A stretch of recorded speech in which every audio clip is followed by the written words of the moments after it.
Avionet luftërar të NATO-s u ngritën në fluturim pranë kufijit lindor të Polonisë së Hënën, ndërsa Ukraina u godit nga një sulm rus me raketa dhe dron. Forcat armatosura të Polonisë thanë se avionet polak dhe ata lat ishin ngritur në fluturim në mes të aktivitetit të ripërsëritur të aviacionit me rrezet e gjatë veprimit të Federatës Ruse që kreu sulme me raketa mbi objektet e vendosura në territorin e Ukrainës. Të gjitha procedurat e nevojshme për të garantuar sigurinë e hapësirës ajrore polake janë aktivizuar, thanë forcat armatosura polake në një deklaratë në platformën X. Komanda operacionale e forcave të armatosura polake po monitoron situatën aktuale me forcat dhe burimet në varësi që mbeten gatishmëri të plot për reagim të menjëhershëm.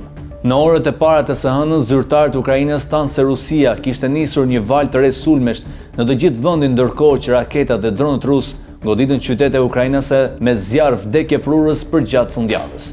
Të paktën 13 viktima u raportuan të dielën, mes të cilëve 3 të mitur, të moshës 8, 12 dhe 17 vjeç, në rajonin veri perëndimor të Zhitomirit, larg vijave të frontit. Por kryeqyteti i Kievit duket se ishte objektivi kryesor i sulmeve të fundit, ndonse dhe qytetet të tjera u përballën me sulme ajrore.